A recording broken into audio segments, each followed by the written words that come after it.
Donc, nous allons commencer, comme chaque année, avec un débat sur un thème d'actualité du monde des relations investisseurs. Cette année, le thème choisi, c'est l'Assemblée générale et surtout la préparation au vote. Ça nous permettra sans doute de parler d'un certain nombre de sujets qui se présentent en AG, qui risquent de se présenter.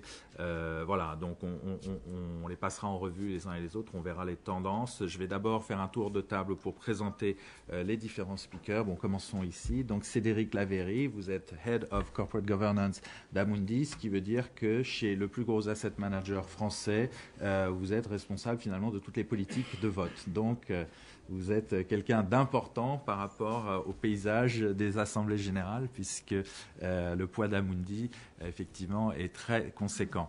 Eliane Rouillet, donc présidente du CLIF, le Cercle de liaison des informateurs financiers de France. C'est bien ça? Plus tout à fait. C'est l'Association française des Investor Relations, parce que justement, le métier d'Investor Relations a quand même pas mal évolué ces dernières années.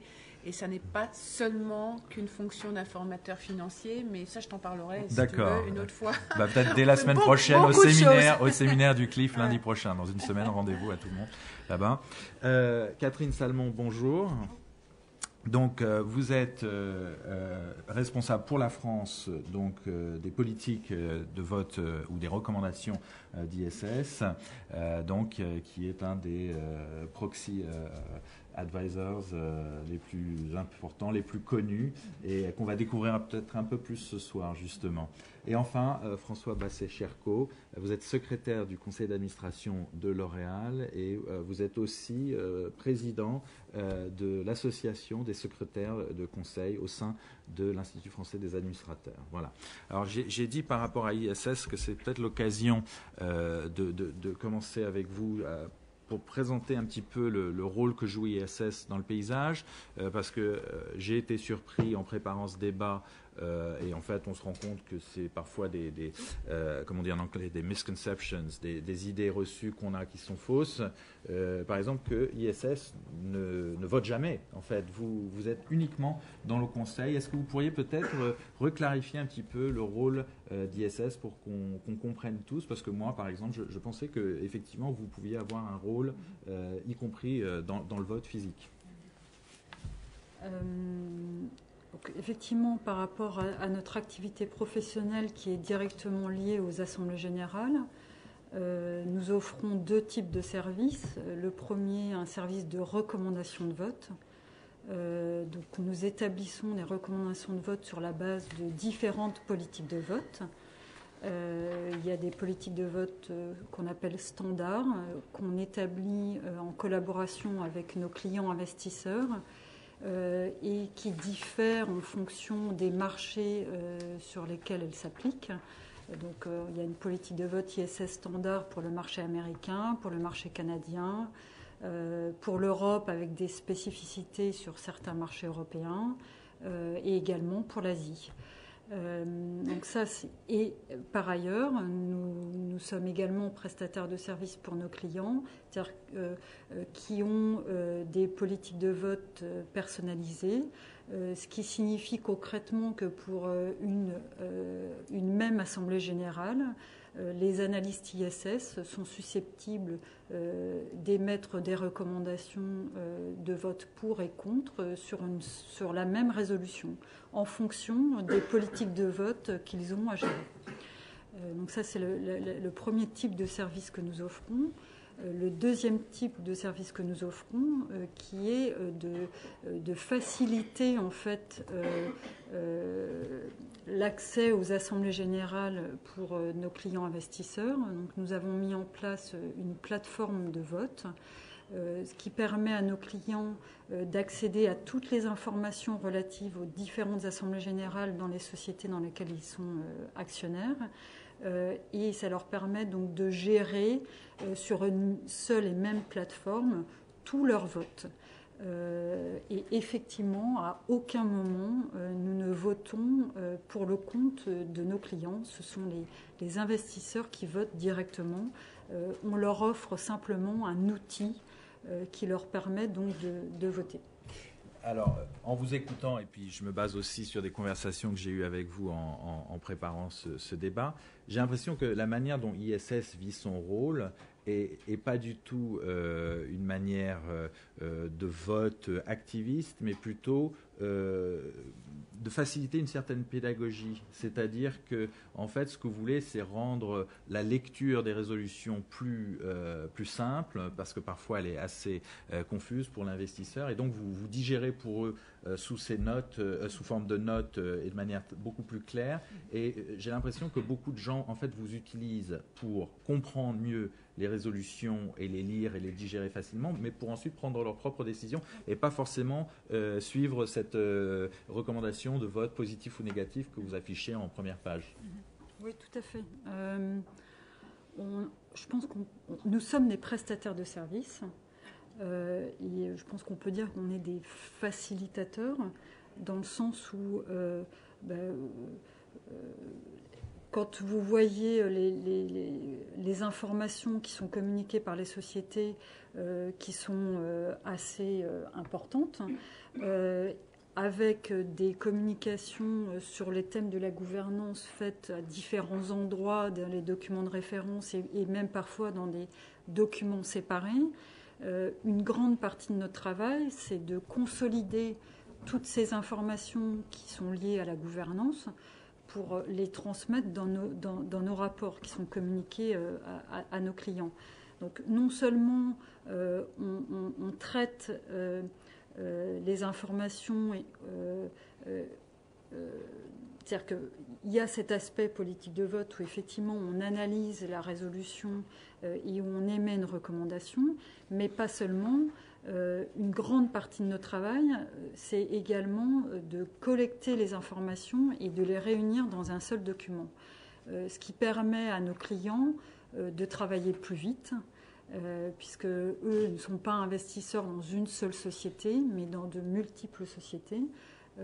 Donc c'est vraiment un outil de travail. Mais en creux, ce que ça veut dire, si vous existez, si votre business model marche, ça veut dire qu'en fait les sociétés aujourd'hui font un pas très bon travail en ce qui concerne la communication de toutes ces informations, puisque plein d'investisseurs préfèrent se tourner vers vous pour avoir une note de synthèse et comprendre finalement comment on met tout ça ensemble. Est-ce que vous avez le sentiment finalement que c'est ça votre valeur ajoutée première, c'est justement de faire une synthèse, parce que aujourd'hui l'information venant de la part des sociétés est juste trop épars, c'est trop difficilement lisible? Alors, je ne dirais pas que les sociétés font un mauvais travail, mais effectivement, on facilite la lecture des informations qui sont communiquées par la société. Après, je pense que ce qui joue aussi, c'est que nos investisseurs sont présents dans différents marchés, ont plus ou moins une bonne connaissance du marché. Je pense que une des valeurs ajoutées d'ISS, c'est aussi que les analystes sont présents localement et interagissent directement avec les sociétés pour justement pouvoir fournir une information la plus complète. Pour des investisseurs qui ne peuvent pas être partout et au contact de toutes ces sociétés qui doivent prendre des décisions. Alors justement, tournons-nous maintenant du côté des sociétés, à commencer par vous, François Basset-Chercot. Quelle est votre vision, par exemple, d'une société comme ISS? Est-ce que, caricaturalement, une société aujourd'hui se dit, bon, de toute façon, en préparation de l'AG, je n'ai qu'une personne à convaincre, c'est ISS, et puis après, le marché suivra, ou au contraire, ISS, vous vous en moquez, ça ne sert à rien, et vous allez directement voir les investisseurs sans passer par la case ISS. Quel est votre rapport à une société comme ISS? Oui, bonsoir d'abord à ceux que je n'ai pas vus tout à l'heure. ISS, nous nous connaissons depuis longtemps. Avec Catherine Salmon, ça fait longtemps que nous dialoguons, que nous parlons tous les ans de manière tout à fait constructive. C'est vrai qu'ISS prend de la place, c'est vrai qu'on pourrait espérer un peu plus de concurrence quelque part, mais je crois qu'aujourd'hui, à côté d'ISS, même si ce n'est pas tout à fait la même approche, vous avez beaucoup de grands institutionnels, et Cédric Lavéry en est un des représentants qui aussi travaille beaucoup sur cette clarification. Parce que vous avez raison, finalement, de dire que les émetteurs ne sont pas toujours très très clairs. En tout cas, les résolutions en tant que telles sont souvent un peu compliquées, un peu difficiles à lire. La pédagogie n'est pas toujours au rendez-vous. L'exposé, je suis pas en train de défendre mon point de vue. Enfin, je veux dire au sens où moi-même je représente un émetteur, hein, donc je reconnais qu'il y a un certain nombre de faiblesses. Et d'ailleurs, il y a eu un événement tout à fait important quand même en 2012, c'est que l'AMF a produit un rapport sur les assemblées générales. Et certains considéraient que c'était pas vraiment utile de faire ce travail-là. Bon, moi, je considère que c'était tout à fait indispensable et que dans ce rapport, on y trouve des choses tout à fait intéressantes.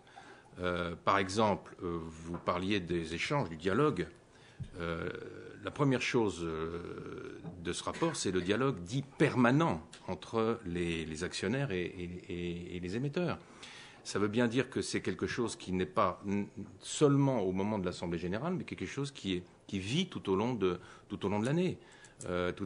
Et moi, je trouve ça tout à fait intéressant à une époque qui n'est pas forcément l'époque des assemblées générales, où on puisse avoir quelques échanges avec Amundi, avec ISS, puisqu'ils sont là ce soir, pour évoquer une nouvelle problématique, pour voir les attentes, pour connaître les attentes et construire ensemble quelque chose de plus clair en tout état de cause. Alors ça ne veut pas dire que nous, les émetteurs, on va se plier à toutes les attentes des proxys ou des institutionnels, mais au moins on va essayer de comprendre la raison pour laquelle ils nous perçoivent pas forcément très bien. Alors après, c'est vrai, il peut y avoir quelques difficultés au moment de l'Assemblée générale où des positions peut-être un peu rigides sont prises par les uns ou par les autres, et ça peut créer quelques troubles et quelques difficultés chroniques.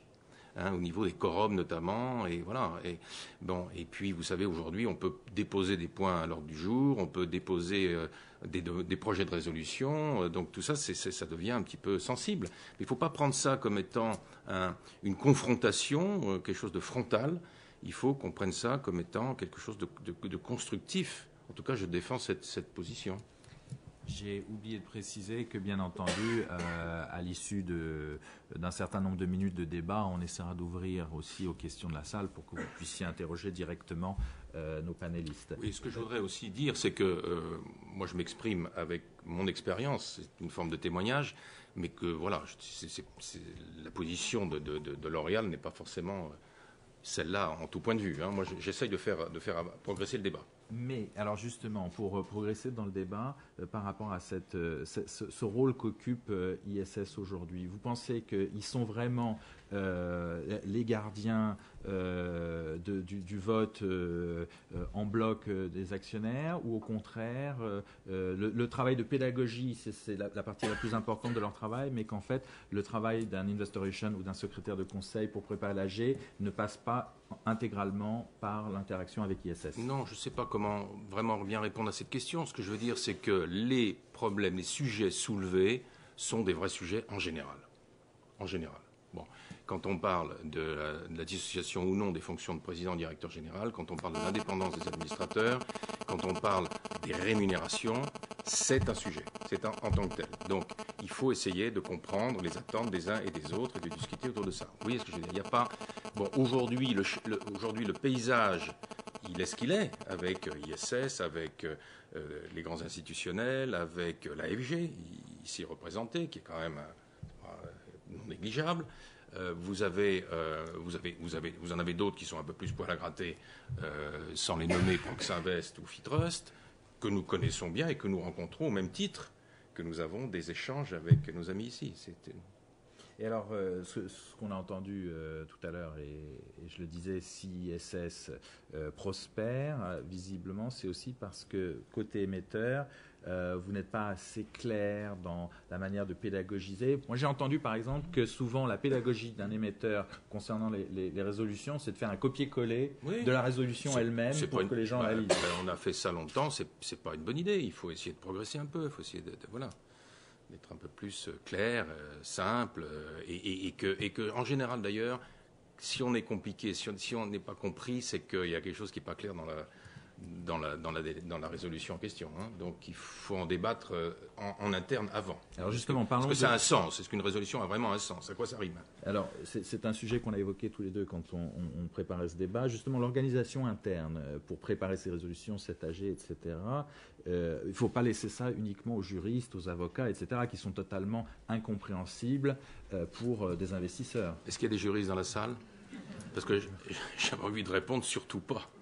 Non, moi je ne suis pas juriste de formation, mais je travaille quotidiennement avec les juristes qui ont évidemment un rôle absolument primordial à jouer. Mais c'est clair que derrière les juristes, vous avez aussi le conseil d'administration tout de même, hein, la direction générale, la direction financière. Qu'est-ce qu'on veut faire passer? Pourquoi on va devant l'Assemblée générale faire voter un certain nombre d'autorisations? Pourquoi est-ce qu'on fait vraiment, on présente un administrateur? Le juriste a moins de rôle à jouer. Hein. Pourquoi est-ce qu'on présente un administrateur? Comment vient-il s'inscrire dans le schéma du conseil d'administration? Qu'est-ce qu'il apportera? Quel est son passé, son profil? Donc c'est vraiment des discussions qu'il faut avoir en interne.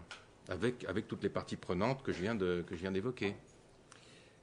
Eliane, là on a le point de vue d'une société, L'Oréal. Vous parlez peut-être au nom de plusieurs sociétés, en tout cas des Investor Relations de plusieurs sociétés. Est-ce que vous pensez que dans l'ensemble, vous faites un assez bon boulot? Au contraire, il y a beaucoup de marge de progression dans la pédagogie qu'il convient de faire vis-à-vis des actionnaires, des investisseurs avant les AG? Bien évidemment, force est de reconnaître le travail qui a été fait de manière beaucoup plus collective à l'intérieur des émetteurs, où c'est pas simplement la direction juridique ou le secrétaire du conseil qui rédige les résolutions, mais de plus en plus sous la pression des investisseurs, des actionnaires qui ne comprenaient pas la lecture des résolutions. L'Investor Relations s'est porté candidat pour aider à améliorer, en toute humilité, hein, la rédaction de ces résolutions pour les rendre justement plus lisibles et intelligibles. Mais là où il y a un grand travail à faire, au-delà de ce que ISS peut apporter pour l'explication des résolutions, et j'en parle pour avoir vécu cette expérience, c'est aussi parler des différences culturelles et de compréhension. Et là, c'est nettement plus difficile entre un investisseur britannique, américain, ou d'un autre pays d'Europe pour comprendre la culture juridique d'un pays. Et c'est là où, au-delà de la simple compréhension des résolutions, il faut replacer ça dans des contextes beaucoup plus généraux. Et souvent, on n'a pas le temps. Bien qu'on essaie de militer pour que à la fois les politiques de vote soient publiées le plus longtemps possible pour que les entreprises puissent s'ajuster. Parce qu'en gros, le calendrier est très serré. Hein. On présente ces résolutions, il ne faut pas l'oublier, au conseil d'administration. En général, c'est au mois de février, pour ensuite des publications dans la foulée et que tout soit prêt pour l'Assemblée générale, en général au mois d'avril, au mois de mai. Et ensuite, il y a un goulot d'étranglement pour récolter les votes. Et donc, la fenêtre de tir pour pouvoir faire de la pédagogie est finalement très réduite. L'investisseur, au bout du fil, n'a pas forcément le temps. C'est pas forcément non plus la bonne personne. Parce qu'il ne faut pas oublier que l'Investor Relations a pour habitude de connaître l'investisseur, mais derrière, il y a un compliant officer qui est plus à même à prendre les décisions sur la politique de vote que l'on ne connaît pas. Donc il y a à démasquer d'une certaine façon qui sont les bons interlocuteurs, arriver à pénétrer au sein des institutions pour pouvoir parler à la bonne personne, réussir à avoir un call si possible avec le juriste, parce qu'on peut parler de choses très techniques. Donc c'est extrêmement complexe. Donc je pense que manifestement il y a de la bonne volonté et c'est l'intérêt de l'émetteur, hein, après tout, de bien faire comprendre le pourquoi des résolutions. Je pense qu'il faut de plus en plus aussi s'attacher à montrer la cohérence dans la stratégie de l'entreprise et les résolutions. La résolution doit être une conséquence, logiquement, d'une stratégie d'entreprise. Donc, il faut en profiter pour bien resituer cela dans le contexte de la stratégie de l'entreprise pour faire comprendre pourquoi il y aurait un intérêt, notamment quand il n'y a pas une recommandation favorable d'ISS sur telle résolution et pourquoi on peut s'en écarter, de le replacer dans un contexte plus général. Donc oui, il y a eu des progrès de fait. Oui, il y en a certainement beaucoup encore à faire. Je pense qu'il y a une volonté de ce que les résolutions soient le plus possible votées positivement. Il n'empêche qu'on constate que ces dernières années, il y a eu de plus en plus de résolutions contre. Et je lisais dans un précédent rapport que 26 sociétés du CAC 40 ont vu des résolutions avec des recommandations against de la part d'ISS, chose qui n'existait pas il y a quelques années. Donc, qu'est-ce que ça veut dire? Quelles leçons doit-on en tirer? Est-ce que le conseil d'administration ne fait pas suffisamment bien son travail? Qu'il doit y avoir des gens un peu plus vertueux, disons, pour corriger le tir? Je pense que voilà, ça se passe quelque part entre les deux. Bon, alors là, il y a de la matière pour justement rebondir, mais peut-être un point en particulier, Cédric Laverie, on entend que les émetteurs connaissent leurs investisseurs au sens portfolio manager, mais n'ont pas forcément le numéro de téléphone de la bonne personne pour discuter de la politique de vote, par exemple. Il suffit de demander effectivement au gérant de portefeuille ou à l'analyste qui suit la société pour avoir effectivement mon numéro de téléphone ou le numéro de téléphone de mon collègue dans une autre maison. L'avantage effectivement d'avoir une fonction centralisée sur les votes et qui ne dépend pas du tout d'un compliance officer ou quelque chose comme ça, on est directement intégré chez nous dans la gestion action. Donc on travaille au milieu des gérants de portefeuille et des analystes financiers. Si un investisseur relation avait à aller contacter, alors pour certaines sociétés du CAC 40, la centaine de gérants centaine de fonds et les gérants concernés qui détiennent des titres, ça fait une catastrophe. Chez vous uniquement. Ah oui. Pour des sociétés du CAC 40, on signe des fois quasiment 200 bordereaux, ce qui fait 200 fonds différents. Il n'y a pas autant de gérants, mais voilà, ça peut être une trentaine d'interlocuteurs potentiels. Voilà. Et qui pourraient avoir techniquement des points de vue en plus différents et des questions différentes. Ce qu'on a fait chez Amundi, c'est qu'on a tout centralisé, on essaie d'avoir une position unique dès le début, justement pour faciliter le dialogue avec les émetteurs. Oui, non, mais justement, j'ai déjà entendu ce commentaire, pas juste ici, mais que parfois il y a comme ça une déconnexion entre la personne qu'on a côté front quand on est un émetteur, on connaît cet investisseur, on a vachement discuté avec lui et puis on sait qu'il est acquis ou pas à notre cause, mais en tout cas on sait sur quel terrain on est, mais qu'en fait parfois la décision est prise par quelqu'un qu'on n'a jamais vu, qu'on a parfois du mal à contacter, ou simplement qui n'a pas le temps de nous rencontrer. Nous émetteurs, on aimerait bien le voir, mais ils n'ont pas le temps de nous voir. Enfin, j'ai entendu des choses comme ça. Alors, qu'est-ce que vous répondez? Alors, effectivement, il y a une différence de discours entre effectivement les équipes corporate governance et les gérants ou les analystes. Mais c'est lié au fait qu'il y a très peu de liens pour l'instant dans les documents officiels ou même dans les présentations qui sont faites par les émetteurs entre la gouvernance, les résolutions et la stratégie globale de l'entreprise. Donc on est effectivement sur deux modes de discours qui sont très différents, et avec des termes effectivement que l'analyse financier ne comprend pas ou ne s'y intéresse pas forcément, ça peut arriver aussi.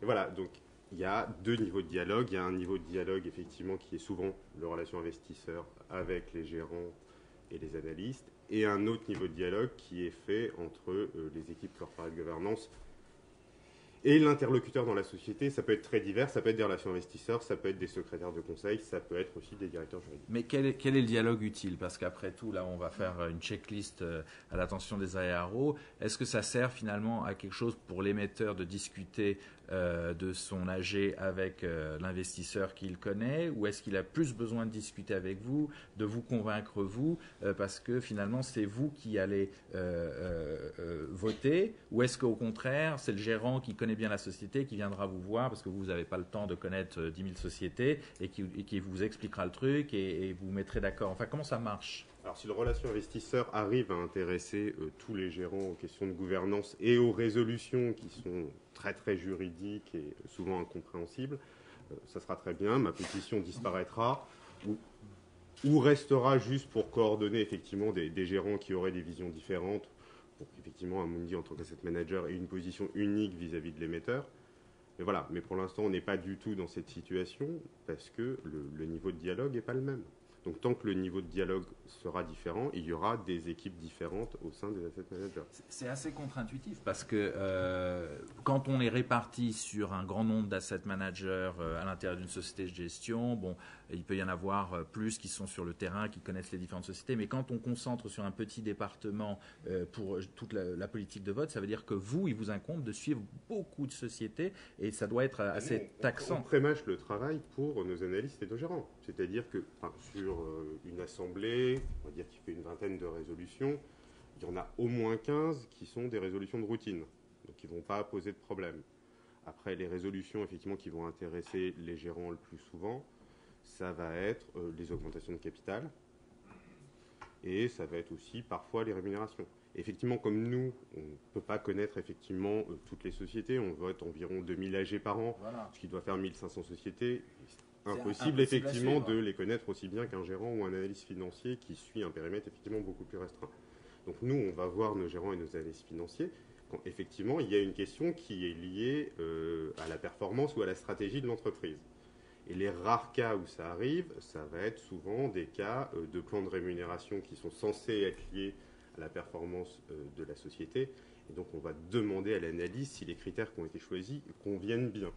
Et si les objectifs de critères sont vraiment incitatifs ou est-ce que c'est le cadeau à tous les coups pour les dirigeants. Alors c'est un peu la hantise pour moi, si j'étais à la place des sociétés cotées, parce que effectivement, elles ont toujours l'impression que leur cas est unique, que leurs résolutions sont vraiment spécifiques au cas propre de la société, etc. Et puis elles voient des gens comme vous, comme ISS, qui prennent des décisions sans avoir vraiment le temps de rentrer sur le fond, et ça va être des politiques de vote, des règles, et puis qu'on applique pour tous.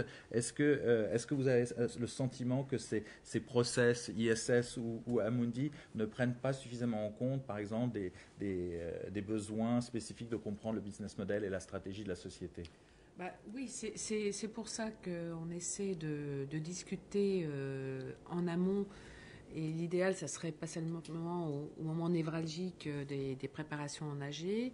Je pense que de plus en plus, on prend la précaution d'aller voir au moins les grands fonds pour discuter avant même leur politique de vote, pour savoir un petit peu à quoi s'attendre. Lorsque les politiques de vote sortent et qu'on sent bien qu'on risque d'avoir des résolutions qui vont différer, qui vont diverger de la recommandation, c'est là où on commence à avoir un dialogue avec ISS et autres pour essayer de faire ce travail. Parce que c'est ça qu'on ressent. Il y a une différence de vitesse entre le portfolio manager qu'on voit 3 à 4 fois dans l'année, qu'on a au téléphone régulièrement, et puis quelqu'un qui a tendance à sortir de l'ombre, en gros au mois de février-mars, et on n'est pas sûr qu'il a bien en tête, oui, effectivement, ce qui fait la spécificité du secteur industriel, de l'environnement concurrentiel, avec des concurrents pas forcément français, européens, etc. Et donc on a peur de rater de toute l'explication beaucoup plus globale. Donc voilà, il y a différentes vitesses, et je pense qu'on ne sait pas finalement qui appuie sur le bouton du vote. Est-ce que c'est Cédric ou est-ce que c'est Monsieur Portfolio Manager du tel fonds? D'abord, le bouton en tant que tel, c'est moi. Mais le problème, c'est qu'il ne faut pas effectivement venir nous voir en mars. L'AMF a effectivement parlé dans son rapport de dialogue permanent. Donc c'est un dialogue qui ne doit pas se faire une seule fois par an. Et effectivement, s'il se fait uniquement sur des résolutions très précises, de routine, sans vision globale de la gouvernance, effectivement, on ne va jamais avoir un dialogue plus approfondi. Ce qu'il faut, effectivement, c'est venir plus souvent, peut-être pas effectivement tous les mois, mais venir 2-3 fois par an, expliquer toutes les évolutions de gouvernance de la société pour qu'on puisse effectivement mieux appréhender vos spécificités, que ces sujets soient abordés effectivement aussi avec nos gérants et nos analystes financiers, pas juste parler des résultats trimestriels, qu'effectivement la sensibilisation à ces questions du côté des purs financiers augmente aussi. Et voilà, et ça se passera beaucoup mieux. Mais effectivement, si c'est une fois que les résolutions sont publiées au ballot que le dialogue commence, effectivement, c'est trop tard. C'est trop tard. Oui, il y a des divergences qui subsistent. On continue à avoir quelques difficultés pour se comprendre. Évidemment, moi je considère qu'il n'y a pas deux sociétés identiques. C'est une société... elle a son histoire, elle a son passé, son présent, son devenir, la structure de son capital. beaucoup de choses différentes. Et donc ça, évidemment, nous, vivant dans cette entreprise, on a évidemment convaincu qu'il y a un certain nombre de choix qui sont faits, qui sont vertueux. Bon, vu de l'extérieur, c'est très compliqué pour nos amis, parce qu'il faudrait qu'ils se glissent dans la peau de chacun des émetteurs, et qu'à la limite, on aimerait qu'ils adaptent, vous voyez, leur politique à chacun des émetteurs. Ils le font dans certains cas, mais dans d'autres cas, ils ont des positions qui sont assez arrêtées, assez définitives, et qui, évidemment, peuvent quelque part nous empoisonner la vie, c'est sûr. Mais là encore, il faut pas désespérer. C'est encore, comme le dit très justement Cédric, c'est une question de temps. Il faut qu'on prenne le temps. Et alors, d'autant plus que la période des assemblées générales est une période très très lourde, très très lourde. On imagine le nombre de sociétés qui le regardent. On imagine aussi la difficulté qu'il y a de comprendre les différences, justement, que j'évoquais. Bon, c'est sûr que moi je pense qu'il devrait y avoir un ou deux sujets qu'on évoque plus précisément tout au long de l'année. L'idéal serait d'avoir une espèce de groupe de travail. Je ne sais pas si c'est possible, hein, parce chacun doit rester aussi dans son domaine. Hein, on ne peut pas non plus, voilà. Mais je pense qu'il y a beaucoup d'efforts, de progrès à faire, il me semble. Juste un point technique, je pense qu'on a des téléphones portables qui sont allumés dans les poches et qui font des interférences. Voilà. Il faut vraiment les couper, les mettre sur mode avion parce que ces micros sont assez sensibles. Voilà.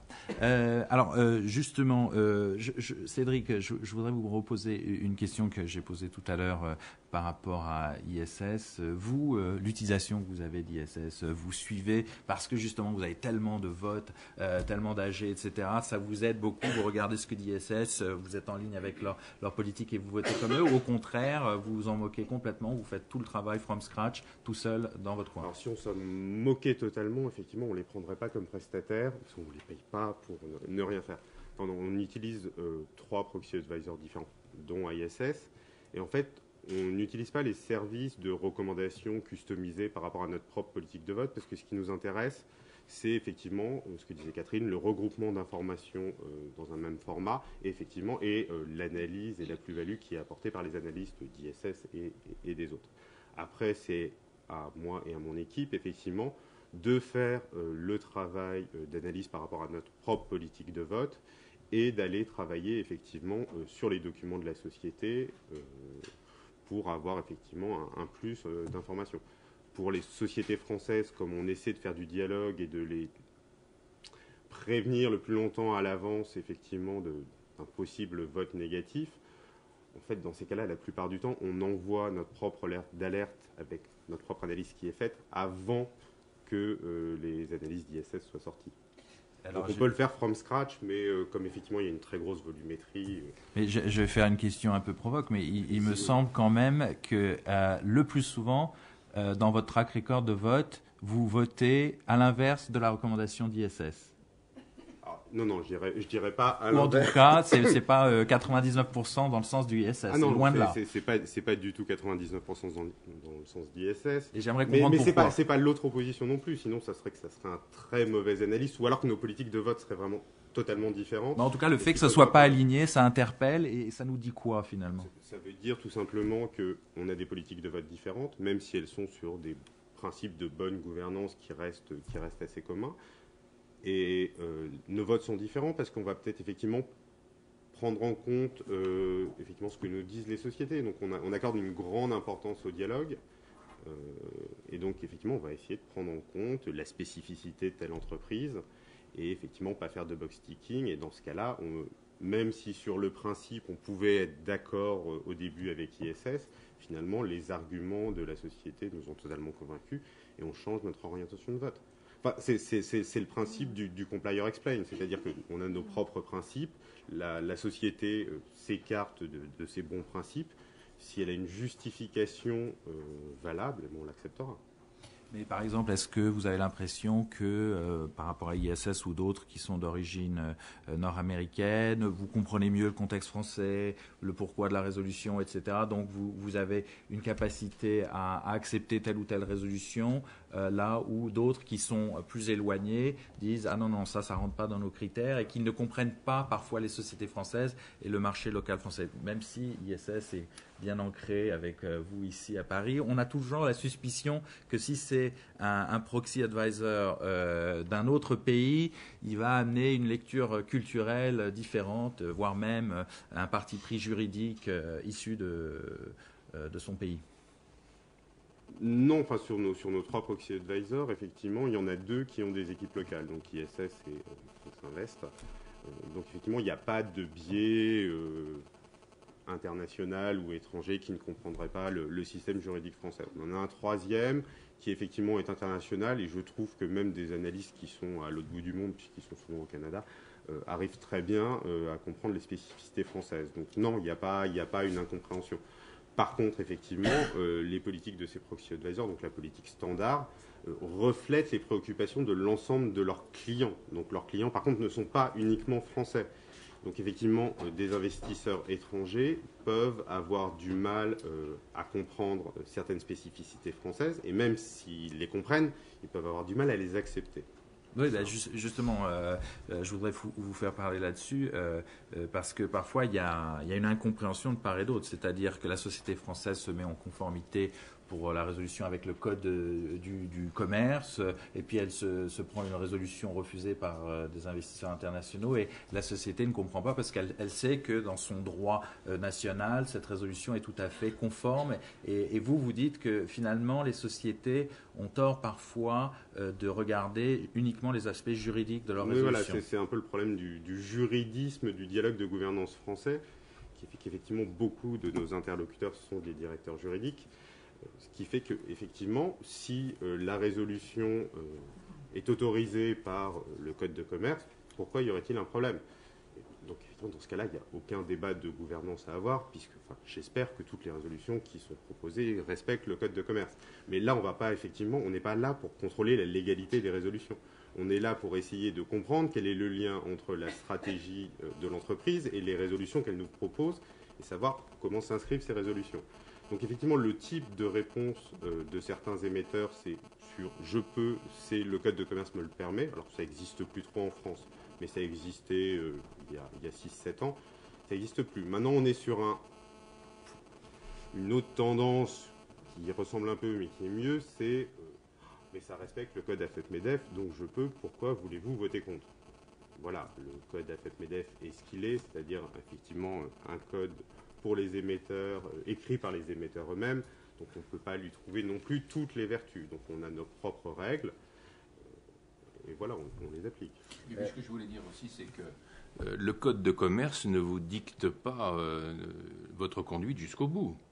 Vous proposez une augmentation de capital, le Code de commerce ne vous dit pas il faut que le plafond soit de 50%. Donc ça, c'est vraiment une position qui est arrêtée par l'émetteur et qui est discutée ensuite avec les actionnaire. Et des exemples, il y en a beaucoup. Donc c'est pas que le Code de commerce. Et effectivement, je suis assez d'accord, le Code AFEP-MEDEF a ses qualités intrinsèques tout à fait importantes, parce qu'il faut effectivement se référer à quelque chose, mais on peut ne pas être complètement d'accord. D'ailleurs, le Complier Explain, qui est une autre nouveauté de l'année 2012, mais qui, à mon avis, est tout à fait salutaire, doit nous conduire à expliciter un petit peu mieux les choix et les propositions que l'on fait. Alors justement, Catherine, quand Cédric nous dit qu'on a de plus en plus de résolutions, ou alors peut-être c'est vous, Eliane, qui a dit ça, qui sont retoquées par ISS, pourquoi cette tendance en hausse de voter contre certaines résolutions? Alors je n'ai pas les chiffres en tête, mais je ne suis pas sûre qu'il y ait plus de recommandations de vote négatif maintenant qu'il y a 2-3 ans. Je n'en suis pas persuadée. En tout cas, est-ce qu'on a le sentiment que parfois ces sociétés cotées pourraient mieux communiquer plus sur la stratégie, le pourquoi du vote, et qu'elles ne le font pas assez? Du coup, vous n'avez pas les billes pour prendre une bonne décision, et des fois vous passez à côté de certains votes parce qu'il y a eu un défaut de communication. Parce qu'après tout, les gens qui nous écoutent aujourd'hui sont assez proche du sujet de la communication, peut-être plus que du sujet juridique. Alors, une fois encore, nous ne vote pas. Ce que nous, on a fait comme constat, parce qu'on analyse chaque année les résultats de vote aux assemblées générales des principales sociétés cotées en Europe, il y a, et notamment sur le marché français, une plus grande participation des actionnaires, avec un niveau de contestation qui effectivement reste plus élevé que la moyenne européenne, notamment sur le marché français, et qui peut s'expliquer notamment par la difficulté parfois que effectivement les investisseurs rencontrent dans le dialogue avec les sociétés françaises. C'est-à-dire qu'on a eu des retours de nos clients français et non français en disant qu'effectivement il y avait pour eux parfois plus de difficultés à rentrer en dialogue avec les sociétés françaises qu'avec des sociétés non françaises. Ça, c'est vrai. Et vous savez pourquoi? Est-ce que vous avez analysé ou est-ce qu'il faut que j'essaye de faire parler les sociétés françaises pour comprendre pourquoi il y a ce... Ce qu'on a eu aussi comme retour, c'est qu'il y a une demande de rentrer en contact avec les administrateurs eux-mêmes et pas forcément les relations investisseurs ou les services juridiques. Je pense qu'il y a une vraie demande de la part des investisseurs de dialoguer avec les administrateurs. Ensuite, c'est peut-être aussi dans l'appréhension du comply or explain des sociétés françaises. Je pense que c'est une évolution à venir qui est en train de se mettre en place. Et peut-être qu'aujourd'hui, sur l'aspect explication, quand il y a déviation du code, les explications ne sont pas encore très, très présentes. Eliane, moi je trouve que c'est un point intéressant parce qu'on a l'impression que culturellement, les sociétés françaises n'aiment pas être mises en position de devoir s'expliquer. C'est pas vraiment la chose qui leur vient le plus naturellement, de spontanément vouloir aller vers l'extérieur, communiquer, expliquer. J'ai l'impression peut-être que ce rapport avec les investisseurs est plus développé dans d'autres pays, ou est-ce que c'est faux? Je suis très surprise par ces propos. Je ne sais pas si la France est moins bien placée que l'Allemagne ou le UK ou l'Espagne ou l'Italie, j'en sais rien. Moi, j'ai plutôt tendance à constater, pour le vivre et le partager avec mes collègues, c'est que on fait de plus en plus de travail en amont, comme je le disais tout à l'heure, dès le mois d'octobre-novembre, se préoccuper des résolutions, de travailler en interne, de voir les grandes gestions avant la publication des politiques de vote. Certains de mes collègues font des roadshows pour voir justement les personnes susceptibles de voter. Donc je ne crois pas qu'on puisse, comme ça, d'un trait un peu caricatural, dire que les sociétés françaises n'ont pas l'intention de ne pas chercher à dialoguer. Parce qu'encore une fois... Elles peuvent avoir l'intention, mais simplement le faire mal. Ça c'est autre chose. L'exécution n'est pas... Peut-être l'exécution. Mais franchement, alors là, je ne pense pas qu'un administrateur, si vous voulez ma position, le ferait mieux qu'un investor relation. Et j'aurais même plutôt tendance à penser le contraire si vous m'y poussez. Franchement, je pense que ça serait un risque que l'émetteur prendrait à ce que ce soit un administrateur qui parle aux investisseurs, de manière générale sur les questions de résolution comme sur d'autres questions plus de stratégie. Et c'est un métier, et je revendique, et je suis présidente du CLIF, c'est pour revendiquer le métier d'Investor Relation, et je pense que ça serait un très grand danger que de laisser la parole aux administrateurs. Alors je sais qu'il y a une tendance sur le lead independent director qui pourrait être plus désigné au sein d'un conseil pour éventuellement être un interlocuteur par rapport aux investisseurs. On a vu que cela pouvait être utile, notamment dans des périodes de crise où le management pouvait être mis plus en discussion et sur la sellette, où l'independent director permet de faire le lien entre les investisseurs. Mais je pense que l'Investor Relation est tout à fait à même, et d'ailleurs, s'il ne se sent pas suffisamment équipé pour des questions un peu plus techniques, il se fait accompagner du directeur juridique, du secrétaire général pour pouvoir répondre à toutes les questions de l'investisseur. Oui, j'aurais. Alors, peut-être le point de vue de l'investisseur d'abord, puisque... Non, simplement pour dire que je suis parfaitement d'accord avec Eliane, ce qu'elle vient de dire. Moi, je suis pas du tout. Je pense que c'est pas une bonne chose d'imaginer qu'un administrateur puisse être aux avant-postes. D'ailleurs, c'est pas bien. C'est le mettre un peu en risque lui d'abord, et puis ensuite, je pense qu'il n'aura pas effectivement toutes les billes. Moi, je pense que l'équipe qui doit rencontrer les actionnaires, c'est l'Investor Relations, c'est le directeur juridique et c'est le secrétaire du conseil d'administration. Qui chacun apporte sa valeur ajoutée à la réflexion et au débat qui peut s'instaurer avec l'investisseur. Voilà, je veux juste donner une petite statistique sur les lettres d'alerte qu'on envoie pour entamer le dialogue. Je vais juste parler des sociétés françaises. Il y en a plus de la moitié qui ne nous répondent pas, alors qu'on est plutôt un gros actionnaire sur le marché français. Donc il y a à peu près la moitié des sociétés qui ne veulent pas dialoguer avec leurs gros actionnaires.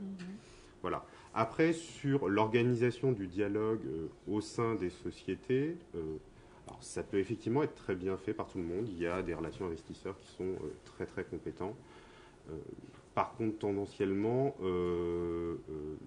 le dialogue avec les administrateurs, alors c'est très très limité en France, parce que ça se limite effectivement aux sociétés qui ont un président non exécutif, et même dans les administrateurs référents ou l'independent director. Bien que de nombreuses sociétés l'aient mis en place, il n'y en a qu'une pour l'instant qui utilise ce rôle-là pour dialoguer avec ses administrateurs, avec ses actionnaires. Et nous, on a trouvé effectivement que les rares cas où c'est arrivé, c'était très intéressant, puisqu'effectivement, on avait vraiment la vision du conseil et des travaux du conseil, donc particulièrement effectivement sur la justification de l'arrivée de nouveaux administrateurs, sur comment a été déterminée la rémunération des principaux dirigeants.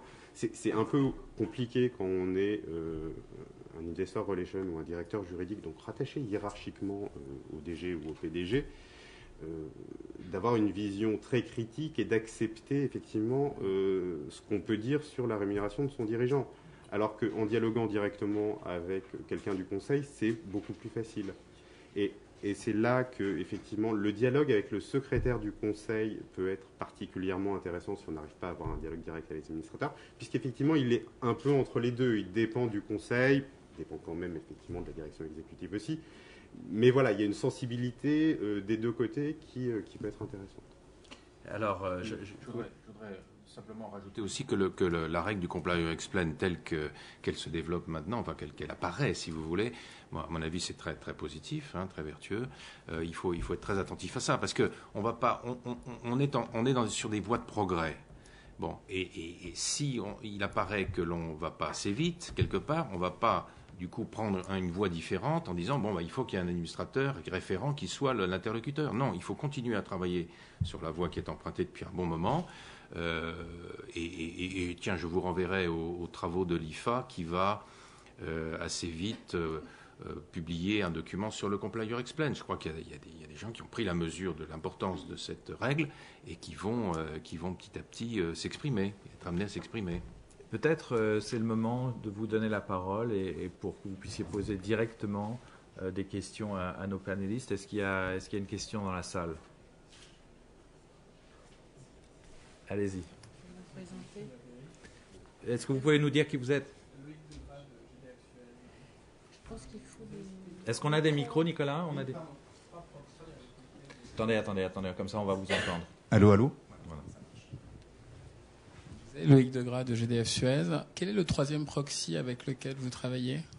Alors ISS, Glass Lewis et ECGS, qui est un réseau effectivement de proxy advisors locaux dont le représentant français est Proxinvest. D'accord. Donc nous, chez GDF Suez, on a construit une relation avec, de façon proactive avec les proxys. Donc nous, RI, nous parlons alors à l'approche de l'AG en général, aux proxys, donc Proxinvest, ISS et également l'AFG.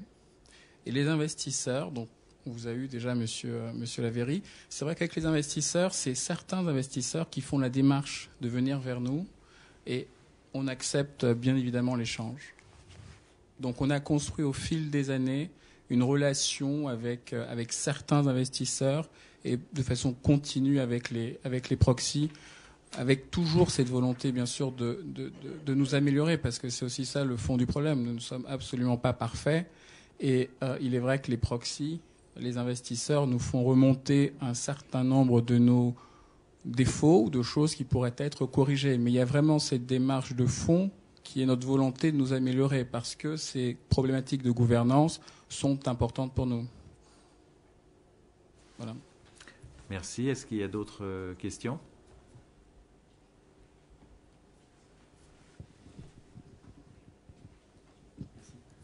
Bonsoir, Christophe Barnini, CGG Veritas. Je voudrais savoir quelles sont vos tendances sur la durée des mandats des administrateurs.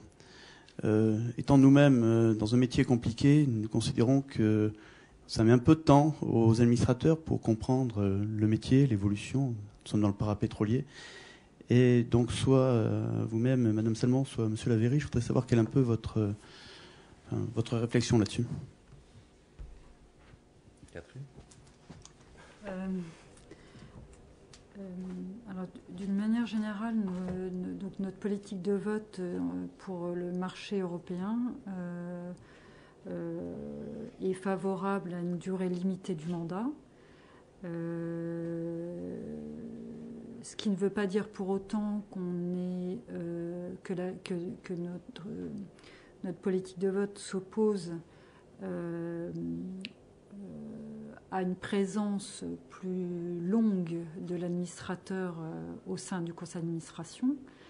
Je pense que ce qui est important pour les investisseurs, mais je pense que Cédric le dira mieux que moi, c'est la possibilité offerte aux actionnaires de se prononcer assez régulièrement sur le mandat des administrateurs, pour leur donner la possibilité de se manifester dans l'hypothèse où ils ne seraient pas en ligne avec notamment la stratégie opérée par le Conseil. Donc, je pense que ce n'est pas tant le fait d'être contre la présence d'administrateurs sur une durée assez longue au sein du Conseil d'administration. Je pense qu'il n'y a pas d'opposition de principe sur ce sujet-là. C'est plus sur l'aspect renouvellement régulier du mandat des administrateurs. Oui, je rajouterais une chose, c'est que l'AMF, qui, dans son rapport récent sur les documents de référence, fait une remarque sur l'administrateur de plus de 12 ans, sa remarque, c'est que l'exclusion du critère de 12 années de mandat consécutif ne peut être justifiée par la seule expérience ou compétence. Donc, l'AMF ne rejette pas cette possibilité-là de considérer qu'un administrateur qui a plus de 12 ans d'âge est un administrateur, reste un administrateur indépendant, mais par contre, il faut, et on revient à cette règle du comply or explain qu'on évoquait, il faut que, effectivement, le Conseil, dans son rapport, explique les raisons pour lesquelles il considère que cet administrateur-là a un vrai rôle à jouer, continue de jouer un vrai rôle. Oui, il y a vraiment, comme l'a expliqué Catherine, il y a vraiment deux sujets. Il y a le sujet de la fréquence du renouvellement et il y a le sujet de la durée du mandat. Alors, sur la fréquence du renouvellement, je vais être un peu extrême, je suis pour un renouvellement annuel. Ce qui fait qu'effectivement, s'il y a un moindre problème sur la rémunération, comme ça on peut voter contre un membre du comité de rémunération, s'il y a un problème de suivi des risques contre un membre du comité d'audit, etc. Par contre, sur la durée des mandats, on n'a pas de maximum. Effectivement, en fonction des pays, on suit les règles de durée maximum pour la définition d'indépendance, donc qui vont entre 9 et 12 ans. Mais ce n'est pas parce qu'une personne a atteint cette limite-là qu'elle doit partir du board. Elle est juste plus considérée comme indépendante, à part si vous avez une explication tout à fait justifiable pour justifier qu'elle reste tout à fait indépendante, ce qui peut s'expliquer notamment par le temps de cohabitation entre cet administrateur et le dirigeant. Il y a un problème pour vous, les investisseurs, sur cette notion de membre indépendant du board, c'est que vous appliquez des critères qui sont parfois un peu artificiels, parce que vous pouvez avoir des gens qui sont considérés non indépendants, qui ont une forte indépendance d'esprit, des gens qui facialement rentrent dans le critère d'indépendance, mais en fait ils disent oui à tout. Voilà. Donc en fait on a un vrai problème là pour vous, et ce qui explique vos critères parfois complètement artificiels, je dirais. Parce que vous n'avez pas de meilleurs critères, vu que vous n'êtes pas dans les débats, vous n'avez pas des minutes détaillées. Effectivement, on ne va pas être dans les conseils d'administration et juger sur pièce de la qualité d'indépendance des administrateurs. Mais même les documents qui nous sont fournis et l'explication des travaux du conseil ne nous permettent pas de déterminer la valeur des administrateurs. Donc effectivement, on va recourir à des critères qui sont extérieurs comme l'indépendance, et sur effectivement évaluer est-ce que cet administrateur a potentiellement des conflits d'intérêts vis-à-vis de la direction ou d'un actionnaire de référence. Voilà, donc effectivement ce n'est pas le meilleur critère, mais c'est le seul qu'on a. Et c'est ce qui vous agace côté émetteur, c'est qu'il vaut mieux un administrateur compétent qu'indépendant. Voilà, c'est l'éternel débat. On avait les représentants de l'AMF présents la semaine dernière, on leur a posé franchement la question, donnez-nous la définition d'un indépendant. Et bien entendu, ils n'ont pas pu. Donc on est toujours à vouloir justifier de la compétence et je pense que la société civile a intérêt à avoir des administrateurs compétents. Il leur faut du temps dans des stratégies de plus en plus complexes, dans des secteurs économiques de plus en plus complexes, dans des environnements de plus en plus complexes, de laisser le temps à des administrateurs d'acquérir la bonne connaissance de ces secteurs et être utiles au sein d'un conseil d'administration. Alors on continuera à essayer de convaincre que quand bien même c'est une durée de plus de 4 ans, quand bien même l'administrateur a été renouvelé, il reste extrêmement utile au conseil d'administration et je pense qu'on aura encore des bonnes discussions. Ah oui, mais enfin, de toute façon, vous avez de la place pour des administrateurs non indépendants, puisque dans le pire des cas, ce qu'on va demander, effectivement, c'est un taux d'indépendance de 50%, ce qui peut aussi dire 50% de non-indépendants. Donc, effectivement, pour garder toutes ces personnes très, très compétentes et qui, effectivement, pour quelque raison que ce soit, ne sont plus indépendantes, vous pouvez les garder. Il faut juste trouver des gens compétents aussi, mais qui n'ont pas de conflit d'intérêt sur les 50 autres. Merci à tous les 4. On va enchaîner maintenant avec la suite de la soirée. Merci.